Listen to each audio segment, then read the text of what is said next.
Hi, everyone, and welcome to another edition of How I Fucked Up, the Copacino Fujikato podcast. This is season 2. I'm your host, Andrew Gall, Executive Creative Director at Copacino, and I love talking to people about mistakes they've made and lessons that they've learned, and I love when I can bring on people from different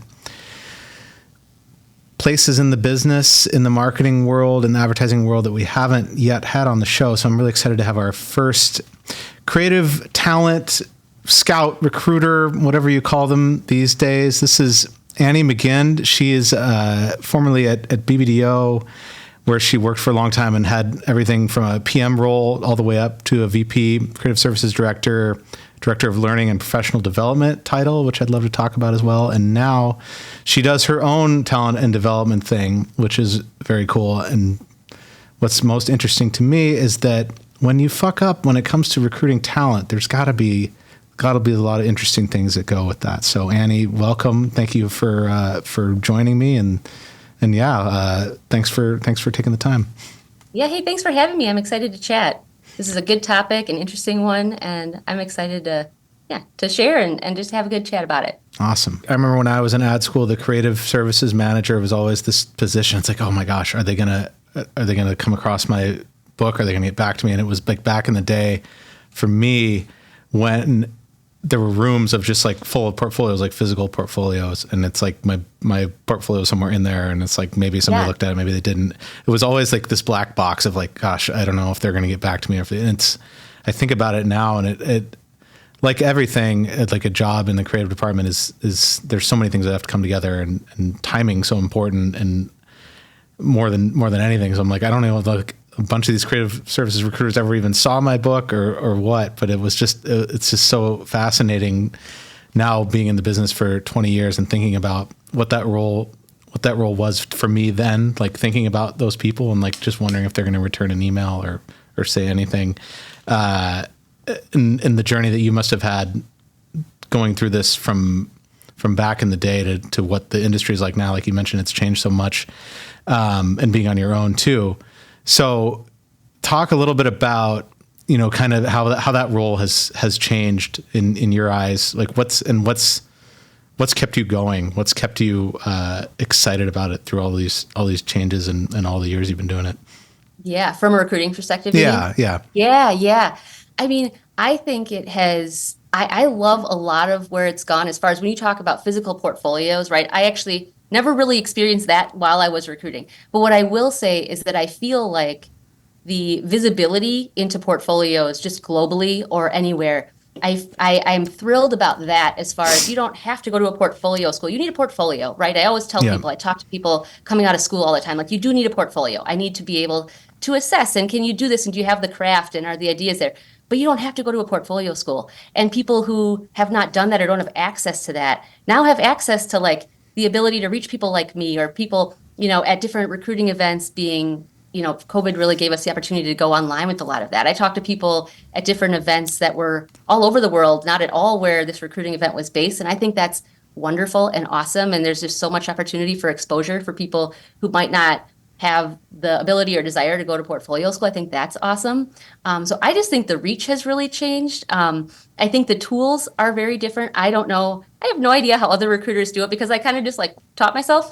Yeah. And so I'm always like, I don't know what people do. I use LinkedIn a ton. I use a lot of different things too, but I think that's a wonderful tool for just outreach, period. I think it can be a nice tool. But I'd say more than anything, it's the reach now, period. You can find people a lot of different ways. And like I said, a lot of these recruiting events that I know agencies are going into, or just in general, they have reach for people. And I think that's wonderful and awesome. That I would say is the biggest thing, is that it's no longer a very limited pool of people, which I think is wonderful. Just from like your path there is what I mean. Yeah. Totally. No, it's a great point. And it's also, it's so important for if our industry is going to survive, the viewpoints and the voices and the where you come with your inspiration from the work is far flung beyond, because it's like when I was an ad school person, and it felt like you're always up against ad school people, and the ideas were different, obviously, and there were stronger books than others, but they all kind of all followed a similar format, especially back in the day when it was mainly just, you're just doing print ads, doing spec print. So it's, I love the fact that there's just so many more ways to get to someone like you. And I'm sure that you have a lot of thoughts on, advice that you give to people. It's like, well, this isn't quite ready, or it's like, there can be much more of a two-way street than like I described earlier, where it's just kind of a black box where I'm like, I don't know if I'm going to hear from them, but maybe they'll call me like the Friday before and say they need a freelancer or something. So I'd love to hear a little bit about that. Like the people that send you stuff and it's like, okay, I don't have a role for you, but here's some things you can do. Like how much of your job is trying to give constructive feedback, criticism, thoughts, things like that. Can you talk a little bit about that? Yeah. I take that I take that to heart. Like I feel responsible, particularly when you're talking about people who are just new on their journey in advertising. I feel a responsibility to help guide and shape, and I'm so happy to do that. As far as when people reach out to me, I am a person who I want to reply. If you're out there in the universe and I haven't replied to you, know that I will. I take ownership over that, and I think that's important because I do think people just, you hear all the time, people are like, I don't know, is anybody out there? I actually hear feedback quite a bit. They're like, hey, I heard from you. Thanks for replying, which tells me that they aren't hearing from a lot of people. But so I will always try to reply. If there's not a role, I'm still happy to talk with people. Cause like my best case is that I know people, right? And then something comes my way and I know you, and this is awesome. And if there are areas of opportunity in your portfolio, if I see something that's missing or something you maybe haven't thought of, I'd love to tell you. I will do it in a way that hopefully feels good. A huge part of what I kind of feel myself doing sometimes almost feels like coaching people, right? Mm-hmm. It's like I want a lot of what I do is that what I'm talking with people about improving is not even so much in their portfolio. It's like, all right, now say it like you believe in it. You know what I mean? Like it's helping people present themselves in a way that tells me that they believe in themselves. So it's almost a lot more of that kind of work that I do, but I certainly will. Like I know what I look for. I know generally like if there are certain things that are missing, and I'll try to figure out how they can organically do it in a way that feels authentic to them. It's always about like, hey, it's one person's opinion. I always say that whenever I'm talking with people, right? This is Annie's opinion, and creative is so subjective, and my viewpoint is my viewpoint. So whatever I share with you, sit with it. If it feels right for you and authentic for you, great. And if it doesn't, that's okay too. Like you might talk to somebody else who absolutely has a different point of view. But I do think, people seem to want to know. If they ask, I'll always tell them. And a lot of the time, very sincerely, it's, hey, this is great. I just really want you to say it like you believe it's great, because so much of it is not making excuses. Sometimes we are such an apologetic culture sometimes where it's like, well, this isn't my favorite thing. It's like, I'm not asking that. I want to hear from you, and that's fine. Like, I ask the questions I ask because I want to hear you be passionate about things. I want to hear how you, like, this lives and sits with you, this work that's out in the world. And so, yeah, that's a lot of, I feel responsible for that. And part of that is I really thrive off of, like, the success of others. I want to see people succeed. And it's like, if I'm a person who has any input, I also am just one person. Right. And also maybe my feedback isn't great feedback. And that's okay. If you don't believe in it or agree with it, that's okay. That's very okay. I am not the authority in anything. I'm just an opinion of one person who sees a lot of work, but doesn't make my opinion right. Totally. Yeah. And when I tell people, and this is what led to me successfully putting together a book that got me a job, was find your trusted people and go to them and talk to them and get a consensus, but it's never going to be like, okay, this is the time. It's kind of up to you, right? And you take all the opinions in, and some you take with more of a grain of salt than others. And your portfolio is never done ever, like throughout your career. No, it's always a work in progress. Absolutely. But you can if you improve a campaign or put something new, and then you have a chance to follow back up and all that. I think it's really interesting to hear you talk about the soft skills that you use, because that's not something that was ever on my radar when I was connecting with someone like you. I'd just be like, well, I just want to know if you like the work, and if we're going to have another conversation, or if you're going to let the ECD see it or whatever, So I think it's really interesting that you talk about, almost a coach role in a way, but I also feel like that has to be the most rewarding part. Because then Yes. you're invested in somebody's success, and when they come back to you, because something else that I learned and talking to other more successful people than me has verified a lot of the time in this business, it's not. I mean, obviously you have to have some talent, but a lot of it is about your ability to bounce back and to take feedback and to persevere, especially early on when you're still trying to figure out how the hell to make a good ad. And so it's those people that when I talk to somebody, and then if they come back 3 or 4 months later or whatever, I'm like, hey, look at what I've done. Can I get some more feedback? I'm like, that is fucking awesome. And because hardly anyone ever does that.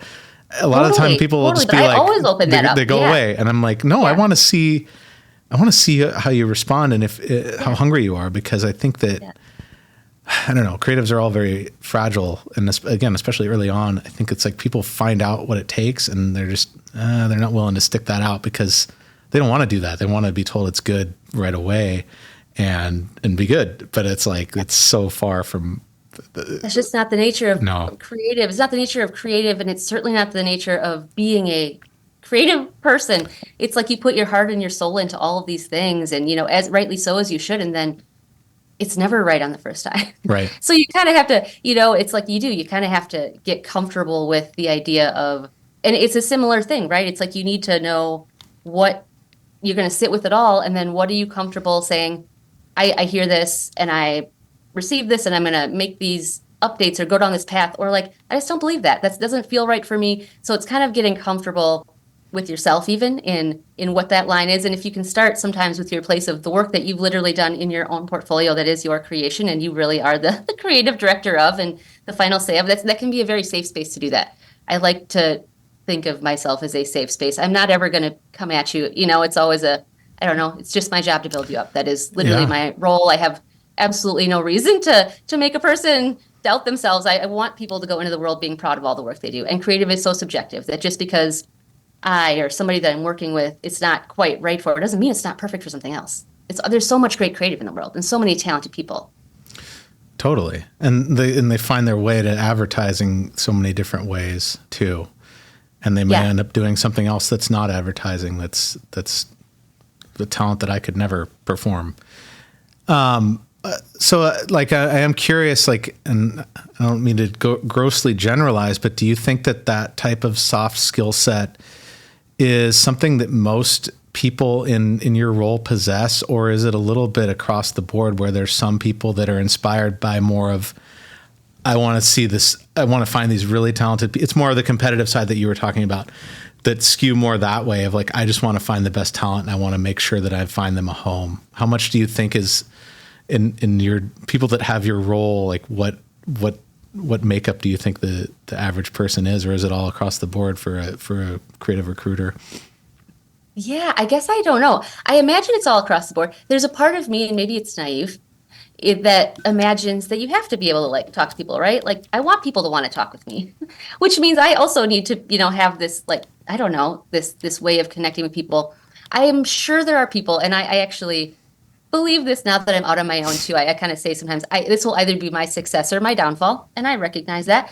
I'm sure there are people that are really successful because they focus only on creative and at all cost. And I think that's totally a fair way to do it. There's no right or wrong way. And this is part of what I was thinking about too with this. I am just the person who, if this doesn't feel right for you, it doesn't feel right for you. And I will not, for any reason, try to convince you that you're right for it, that it's right for you. I'm always going to offer you an out. It matters to me that you feel good about what you're doing. So I don't know. I bet there are all kinds of people. Like I said, I don't know. I kind of taught myself. So sometimes I'm like, how do other people do it? I do want to get to some bad mistakes, but I wanted to ask you first about going on your own and what that's been like versus being big agency. Are you sourcing talent majority wise in Chicago, or is it kind of all over the place? Or can you talk a little bit about how that's been going? Yeah. So I've always, in all of my time, at BBDO or anywhere, sourced talent globally. It's never just been I talk to a lot of people all the time who are all over, and that's important for so many reasons. I have really, thus far, it's been interesting. I mean, it's been all the things that I kind of thought and hoped and worried it would be. as far as going out on my own, because it's just been a wild kind of time to do that. Yep. I've been fortunate to continue to recruit for some agencies here, doing a lot of outreach and continuing to work with, try to market myself, I guess, which I'm so much more comfortable selling other people and their work and who they are as wonderfully talented people. It's very out of my comfort zone to be doing that for myself. So, which again will either be my downfall or my success. We don't know. But so I'm continuing. Yeah, I'm sourcing talent all over. There's wonderful talent everywhere. So I'm continuing to do that. That has not changed for me at all. I think I've become a little bit more visible, maybe just because I'm out doing outreach the way that I am to people. They know that I'm not necessarily at BBDO anymore. I'm grateful to continue. I do recruit for them sometimes still, which is awesome because I know them really well and it kind of feels like home in that way. But so yeah, I mean, it's been a journey, just like anybody, I think, kind of starting to do their own thing. I'm trying to figure out what works for me, what doesn't, and it's interesting having recruited for a place that you are so familiar with for so long, trying to get. I have this really deep desire to. I think part of what people have said and that I really enjoy about talking with people is my deep knowledge of a place. Like I love to know about the people and be able to talk a little bit about those things that make people feel like, I have a sense for a place. And so trying to figure out how much of that is okay to be asking about and digging about, knowing I'm a first step to other agencies when I'm not technically there, but it's really important to me to not just be I don't know the answer, let's just wait and see. Because I feel like people really want to know before they go too far down the process. Like, what is this place like? And tell me about these things that are really important to me. So yeah, that's fascinating too, because when you're embedded, you get a sense of the culture, you live in the culture. Now you're a little bit more of an outsider. So I feel like you become more I would think over time, what would happen is you would become more on the talent side in a sense of like, this is like we're a team together trying to get you into this place kind of thing. I don't know. It's got to be an interesting dynamic, but I bet it's fascinating to get a glimpse into all the different agencies and what they're doing now. And I don't know if you do client side as well, but it has to be a never boring role. Yeah, no, it's a blast and it's fun and it has been interesting talking with other organizations because it's like, oh, this is a whole new world for me. I spent like the bulk of my career at one place and it's fun to get a sense for what other people are doing. I do find myself, it is interesting that you talk about, and I feel like people like to talk about whose side are you on? And I feel very compelled to be in both places. This is where I'm never going to sell a person on a place and I'm never going to sell a place on a person. That's just not who I am. And I hear myself being a recruiter saying that, but it's not something I'm comfortable with. So it's really more of a matchmaking for me. And I genuinely, sincerely want everybody to be happy. It doesn't work for me if the organization's not happy. And it doesn't work for me if a person lands somewhere that I kind of forced them into. I don't know. None of that feels good. And I got to feel good about it. And so it's important to me that everybody feels good. I kind of live in the middle. It's such matchmaking for an ad agency is fascinating because an agency might be amazing to one person for one reason and might be the absolute worst move for another person who's also very talented, depending on where you're at. And there's such an equilibrium to agencies of like, there's a wheel of like pay, hours, ability to grow, all that stuff. And it's just like, there's no two that are alike for two different people. It's just wild. And it's like, I think about Copacino, and it's absolutely the wrong place for a lot of creative people at a certain point in your career. And that might change in a month. And it's the same thing with a bigger agency like Ogilvy would absolutely be the right move for so many people, depending on where you're at in your career and what you want to make and all that. So it has to be endlessly fascinating to see people go on these journeys and help them get there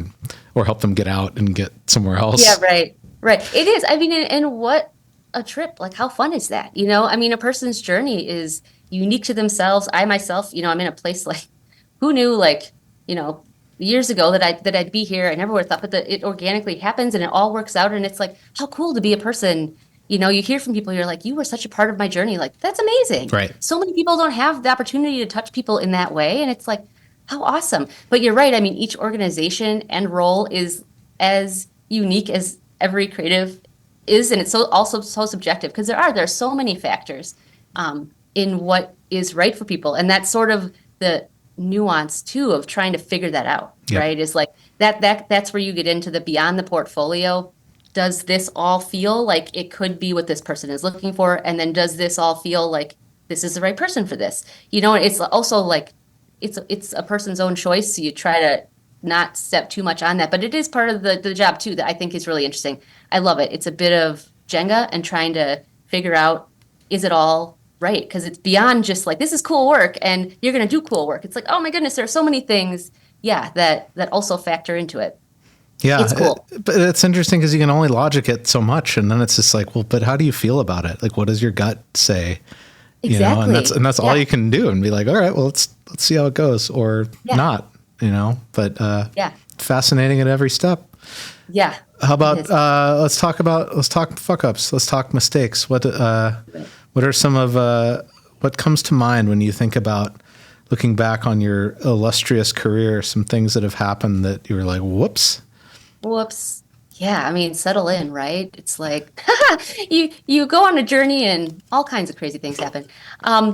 I when I thought about that question, this is very funny. This is the Wayback Machine, but the very first thing that came to mind for me, and I'm guessing I'm not alone in this. I took a job for money once within the organization I was in very, very early in my career.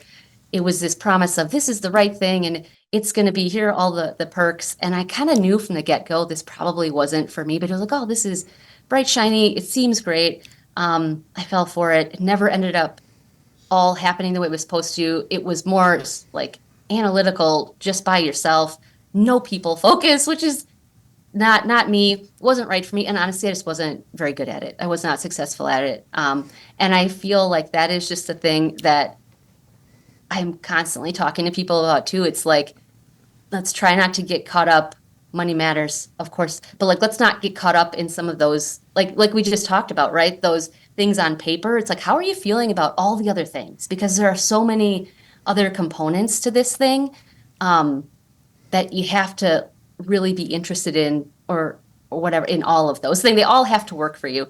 And this was like one thing worked for me, and then the other things were kind of like, no, no, no. But you get caught up in, oh, but it'll be fine. And it just was. It ended up. It was nothing egregious happened, but I was like, that was a move I didn't need to make. How long did you stay in the role? Probably about a year. And honestly, then I transitioned to advertising. And I think what it did for me, like my lesson there was I need the people part of a role. I had been in a people role and I was like, yeah, that's what kind of fills my soul. It's also what I'm really good at. I mean, I do details. I was a project manager. Like I love I can do all the details, but the people is what fuels me. So that, yeah, I mean, I was about a year and then I was like, that's enough of that. I think this is not the path I want to go down. Yeah. So it was short lived, but.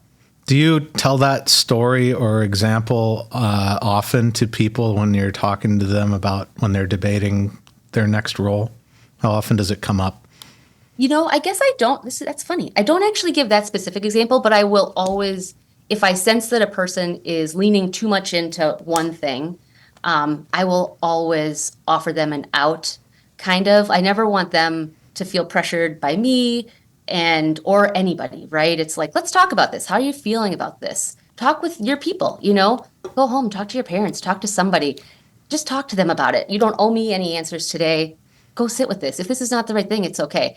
I guess I don't give that example, but I do in my own way try to help people, or give, and again, it's their own decision. People need what they need and want what they want, and that's okay.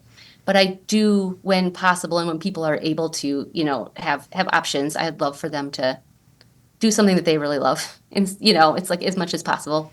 But I've never really given that exact example. I hadn't really thought about it till that's for whatever reason was the first thing that popped into my head. I was like, wow, that's a blast from the past, but that was a mistake. Well, it's one of those things that's embedded in your mind's eye that you probably don't reference knowingly, but it's there It's and it's a there, part of your totally. experience. So it affects the way that you talk to your candidates. And so it's like, and when did you know? First day, or how long did it take for you to be like, yeah, that was a mistake? I made a mistake that was totally analytics based, and I don't even want to talk about it.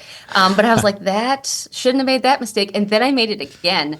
like 3 months later. So probably in the first 6 months, I was like, this is not for me. And then it's a matter of where you're going to go from there. And where did I, it was very early in my career. So it's like, what do I want to do? And where do I want to be geographically and all these things. But yeah, probably 6 months where I was like, well, this isn't panning out quite how it was meant to. And by the way, I'm really not very good at it. So it's time to pursue something else. So lesson is, if you can, don't take a job solely for the money. Make sure that there's at least one other bright spot, like people. It's solely for anything, right? Solely it's for like, anything. don't take it solely for money. Don't take it solely for title. Don't take it. It's try it as much as you can to look at all of the things, right? And I totally recognize that everybody's not always in the position to be able to do that. But I certainly don't think, as much as you can, it's like weigh all the factors. And how much do the things matter to you? What matters to you really? And then that's the thing that you kind of give a little bit more weight to, and make sure the other things are at least in line, hopefully, with what you're trying to do. But it is what it is. And that's probably not going to change when you get there, whatever. So if there's something that's not quite sitting right with you, is really more what it is. If there's something that like doesn't quite feel right, it's like, if it doesn't feel right and you're not there yet, then it very likely won't feel right when you are, So I don't know. This is a terrible analogy, but I think about when I buy a shirt that might be the wrong size, and I look at it and I'm like, yeah, it kind of looks okay. And then it's like, I have it for a week. I'm like, why the fuck did I keep that? What are we doing? It's exactly the same thing. This is exactly, we make a million of those choices, right? It's all the same. It's like, some just mean more. That's literally what it is. This is going to fit in a month. No, just buy what fits now. Okay. So that's a great segue to, what are some of the most common fuck ups that you've seen or talking to your candidates, your people, like that people have made for taking something or not taking something? Any, besides solely choosing based on monetary considerations? Yeah, I would say, and I don't know that they're the biggest, but the most common ones, and the ones that I will always talk with people about, one of them is money related, but it's don't give a range or a salary that you're not actually willing to take. If you're giving a range, I will always say, are you comfortable with the lowest number in this range? And if the answer is no, then we don't give that number. But I don't want you, because it's not that it's impossible to go back from that, but it is hard to unhear it. It's hard to unpresent that. So give me only things you're comfortable with. And then the other thing that I do see is people go and they're like, well, I believe I'm at this title or this level, and they don't have that role for me, but I really want to go, and then I think I'll get there in 3 or 6 months. And that's tricky too, because places are wonderful and they have really good intentions. But again, you need to be going into a space. I will always at least encourage people, I want to know that you're going to be comfortable in this role for the foreseeable future, because it's so up in the air. So many things are related to business, business decisions, and there's just so much that is not a given. Yep. So it's hard. Sometimes people are just like, well, I don't think I'm this level. I think I'm the next level. Then let's talk about the next level. Then, because I hate for you, like, if you're in it, you're going to be in it for a little while potentially. And I want to make sure that you're comfortable. Those are, I think, the two biggest things. There's no real, there's nothing else other than like, be yourself and present yourself well. Some of it is just like, be the awesome person that you are is really like, that's what I see. And I know we talked about it more in the early stages of careers. It's just people who don't sell themselves, be confident. And by the way, you're going to actually be selling work too. So sell yourself, yourself so well, like sell yourself, get comfortable there. So it's just helping people, find their way of whatever that feels like for them. And that will help them as they present not only themselves, but present work to people and whatever. But those are kind of the main things. The things I have a lot of conversations about are, talk to me really about when we get to that point, like what's really okay with you and what's not okay with you. And that's okay. But it's important. Only you know that. Like, and that is where it's going to be like, it's how I just am not going to talk anybody into it. I refuse, because different things matter to different people. So has your focus in how you have those types of, so I'll ask this in a simpler way. Can people be more real with you now that you're in an independent role without, it seems like you never have an agenda, but especially if you're not attached to a BBDO, are people more real with you when it comes to those types of conversations, do you think? Maybe I do feel like I've definitely talked with people in the past when I was a BBDO, even who were like, I just think this isn't like I want these things and I just couldn't guarantee them, right? I mean, because it's just one, it's not it's just physically out of my hands. And two, it's just hard to do that in business. But no, I mean, I think people are really transparent. I also have a little bit of freedom too, right? I mean, not that I didn't before, but it's a very free conversation both ways. But I've always pushed people that way. I need to sleep at night. I'm asking people to move themselves potentially around the world or from their families, their support systems, or even just like, this place that you've been at a long time, even if you're in the same city. It's like it's a big thing I'm asking you to do, and I need to feel like you feel good about that. So I've always kind of asked those questions because also it's on me too, no matter where I am. It's like I don't want to bring somebody in and have, in a couple of months to be like, well, we had no idea they were really not happy with what this is. It's like that's not good for me either. So everybody needs to feel good about it. So how about what's a candidate story where things really got messed up and you had a hand in it? And I had a hand in it.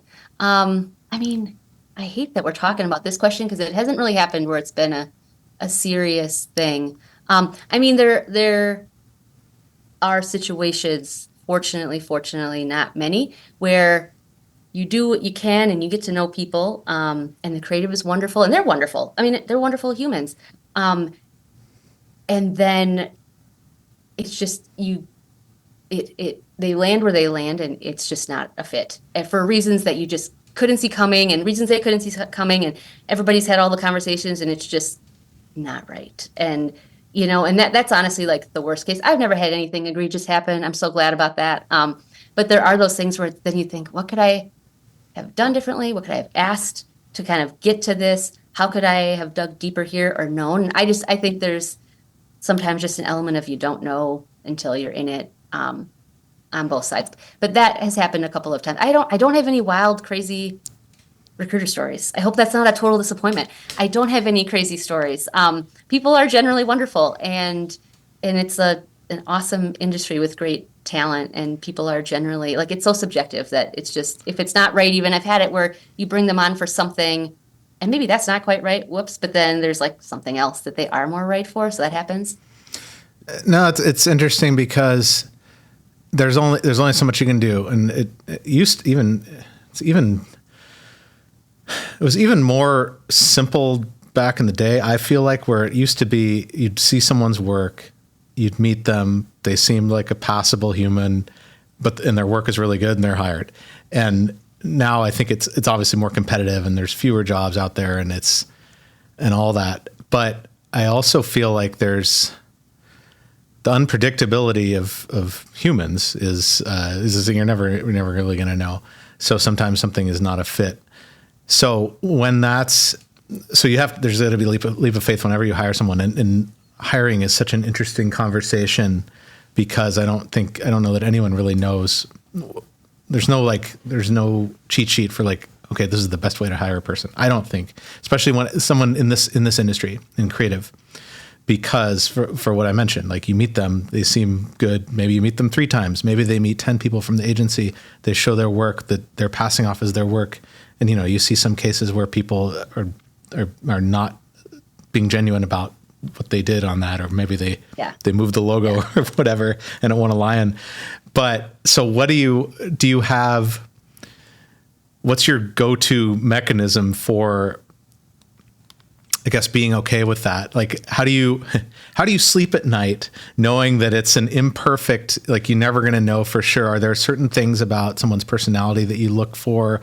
Are there certain things that you run through your head when you are trying to decide on if someone's going to be a good fit for and I know it's a very broad question, but do you have like a checklist in your head of things that you try to do to safeguard someone being a good hire for someone for a place that you're placing them? Yeah.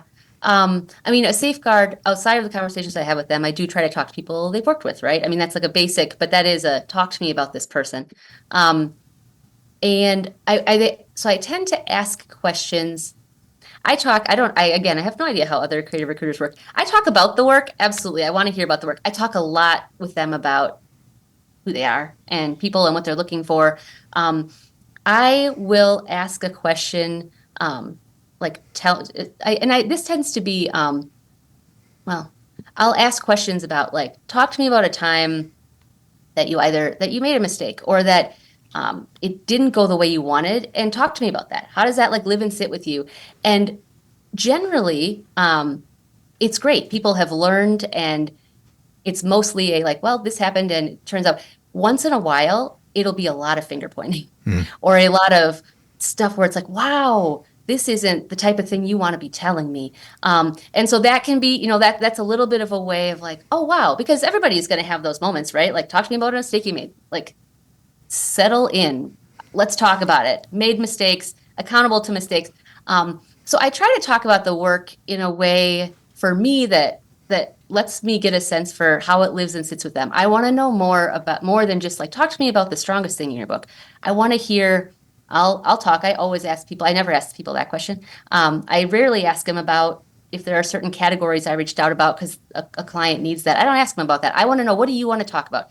If you're talking with your family, you're talking with your friends, tell me like the story of whatever work it is you want to hear or that you want to talk about. And I do that because I want to hear them be passionate about something. I want to know that they can talk about the work, right? It's like sometimes you'll realize they don't totally know how to talk about the work, which can lend itself to what was your role in that work, right?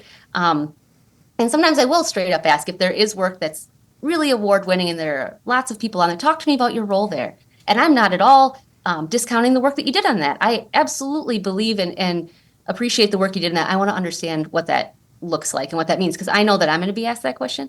And it's a fair question. If we're looking for certain things, I don't know. I try really hard. For me, it is the combination of I want to get a sense for people because that's really important. And I think that's where some of the breakdown can sometimes happen, is in just personalities, because you can have wonderfully talented people. And if the chemistry is not there, it's not there. And then talking with people that they have worked with, like from a reference standpoint. I mean, that you can learn a lot. Of course, those are people that are probably going to say great things, but also it's just getting a sense for people. So, I mean, and that's all I can do. Then I just kind of have to believe in my ability to get to know people, notice the work, and recognize that it's a total team effort. Like I am one of a bunch of people, and that's going to happen. It doesn't happen very often. Once in a while, it's like, how did that happen? And it just happens. People are, as you said, human. So I like the question of how did you respond to a mistake, even if it's not that specific question, because like you said, there's a lot of character reveal in how that is answered, whether it's, well, my team just kind of dropped the ball, or, well, I did something to mess it up. And I think that shows a lot of humility and maturity if you're able to get there quickly versus like not having a good answer or talking about someone else, because advertising is such a group collective effort always. Like there's no way you can ever just be on your own doing it. And I think some creatives do well, better in that environment than others. So I think it's really interesting. And I think that the line of questioning, not questioning, but the types of things that you just outlined are conversations that creative directors should be having with the talent too. And I wonder how often they do. In this day and age, I don't know. I haven't looked for a job in 10 years. I've been very happy here. But before, it was like you look at their book and you meet them and you have a coffee or a beer or whatever. And then it's like, all right, we're cool. But some of the more, again, getting back to the soft skills, like it's so much more important to me than it used to be to have those developed or have a sense that you want to develop them because of presentations, how you're going to act in a room with your colleagues, how you're going to act in a room with clients. And I think that the things that you talked about when you ask questions are ways to draw that out, or at least draw out, like, do they want to get to this place? Because some people don't want to be creative directors. Some people just want to make the work, which is totally cool. But having that type of questioning shows maybe what their desire is, or again, it's like, can you talk about this work, like, in a way? Do you have an opinion on it, or did you just make it? I mean, and so much of it too, like I do that, I truly and very sincerely I believe people are good, right? I don't do that to trip people up. That is not Right. my like strategy to catch people. It's my strategy to really get to know people. Yep. It is where you can uncover things where it's like, okay, like sometimes, like very rarely do people trip themselves up in that line of like conversation, but it happens. And then I'm grateful that we got there. But a lot of times it can reveal exactly to your point. It's like, what are you inspired to do? What are you looking to do? And do you want to be close to the work? Do you want to be like, especially as you grow in your career, that can look a lot of different ways. And there's no one path. So what is important to you? Because it really is sincerely, I tell people when I talk with them, it's the truth. I want to know them as creatives. I want to know them as people equally. And it's like, so that's just where you get to the heart of what is important to you. Because then that helps in those conversations down the line as we talk about the other things too, right? About what exactly is the role? What is the title? What are the responsibilities? Like, well, does this match up with maybe what we learned in our first chat? Like, let's really reflect on whether this is going to solve that for you and be fulfilling and be the right thing. Yeah, I mean, it's amazing because I think that everyone tries to bend to make it fit, but what you're talking about really shows that you're trying to make the role right for both parties. Because I think like candidates can just logic their way into anything. Like we talked about money, or I'm going to work on Porsche, or I'm going to be a senior writer, but I bet you I can get to ACD in 6 months. And then in 6 months, they're like, well, shit, that was a mistake. So, and again, like you said, you can only do what you can do, but it's fascinating to hear you talk about the things that you think about to try to get someone to that point of like, okay, this is a mutually good relationship for both parties. And it is amazing to think about just how much it takes to get to that point of like offer, agreed, signed, starting work, Yeah, before you it's a even get journey into every the time. work, which is its Yeah. own journey. So Yeah. it's been really fascinating to talk to you about this stuff. Do you have any other fuck ups that you'd like to share Oh, many. Um, yeah. I will say one of my more recruiting specific that is, it's going to start in a place. Just come with me on this journey, okay? yeah, This is where my Minnesota comes into play. love it. And this is the thing. I was kind of thinking about it because I was like, I don't know, but this also came to mind and has really, quite frankly, shaped a lot of um, how I approached recruiting after this happened. So I'm from Minnesota. I grew up there, which means that my cold barometer is like inherently broken, right? So for a long time, I felt that all winters were created equal. And I was having coffee. This matters because I was having coffee with a candidate a bunch of years ago, very early in my recruiting journey. I was newer in that, and he had grown up not in the United States and not in a cold climate. And he had spent time in New York before coming to Chicago. And over the course of the chat we were having, we got talking about the weather, as people do, in Chicago and winter specifically. And he said he hated it when people tried to say that Chicago winters were no worse than New York winters. Like he basically said that was a lie. And I remember thinking, well, shit, like I've absolutely said that to people. Winter is winter. And luckily I hadn't said it to him yet. But I definitely had said it. And it might sound like a little thing, but it truly caused me to like have a moment and reflect on the way that as we've said, like all roles, all circumstances are so subjective to people. And I was constantly asking people to move, like at that point, specifically to Chicago from wherever they were, leaving their cities, their countries, their families, their support systems. And it caused me like it caused pause for me because it made it more than a role, right? It wasn't like, well, you're coming for this role. This is the right role. This is the right agency. Like there's so much more to it. There's so much more at stake. And I realized at that moment the responsibility that I had in asking people to take a role, whether it was in the same city or not in the same city. I just I will absolutely share my thoughts and perspectives on different cities and different things. But I just like I will never. That's where my inherent like I'm never going to convince anybody. I don't have any desire to try to convince a person. My job is matchmaking. I'd rather have someone walk away than have a hard sell on something. So I know that started as a weather thing, but it's just it is more so like everybody's barometer for anything is different, right? It was Sure. that perspective for me. Their barometer for the range of brands they work on, for the amount of work that they're going to do, for the amount of growth or like literally the weather and the climate in the city, it made me realize that it's just so much more than a role that I was talking with them about. It's all the other things too. So I don't think it was necessarily a giant thing. Like I didn't mess up in a major way necessarily, but it definitely was a moment that has really informed the way that I moved forward as a recruiter. And I don't know if that makes sense, but that was a moment for me where I was like, wow, perspective. I know that I have a need, but there's so much more that I'm asking them to do. And that's where the like, I need to be able to sleep at night became a holy crap, I have to sleep at night. And I'm asking them to do so much more than just come do this one thing. So yes, that's definitely something that came to mind when I was thinking about this. It's really interesting because it's, you meet people where they're at. Everybody has a different barometer, like you said, for anything from weather to cost of living to culture. And Yeah. so I mean, you almost become an anti-politician. You kind of have to, right? So how do you, like, from that point forward, so that's what you learned. That point forward, how did that affect, how did you change the way you talk? Were you just trying to be overly conscious of that aspect because you had that realization, or talk to me a little bit about how that affected you going forward. Yeah, I think it was very early on. So I don't know how many conversations I had at that point. It was pretty early, but I was definitely doing it. It absolutely. So I've never been like a hard sell person, just in general. That's not who I am. Like, it's not a comfortable space for me, whatever it is.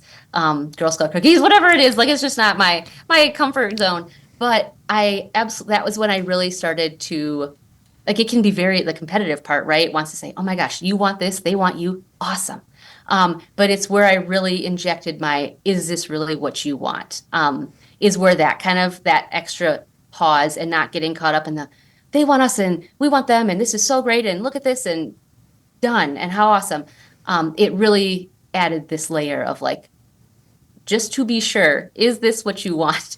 I want to just make sure. So that's where that kind of, that part of my process inserted itself. I didn't necessarily drastically change, but that absolutely is a layer that I add and that I always add. I want to feel good. I want them to feel good. I want you to feel good. And that's a very sincere feeling that I have. Yeah. And if I ever get a sense from somebody that they're kind of like, I don't know, particularly when it comes to relocating, honestly, I'd rather they sit with that. And if now is not the right time, it's not the right time. And that's okay. Maybe later, maybe I find you something where you are. But there's just too much that goes into making a person whole, right? Oh, yeah. And so that was kind of that. It's like there's so much that makes up a person and all of it comes to work with you. So if you're feeling unsettled or not happy in any of those ways, as we know, it all shows up. So I don't want to have a hand in causing that for you. Yeah, it just cause another layer. It's like you were able to build one more level of humanity check and balance to your yeah, I like that. That's fair. Yeah, that's fair. Candidates, which we can all take a lesson from that. When in doubt, just add an extra layer of humanness.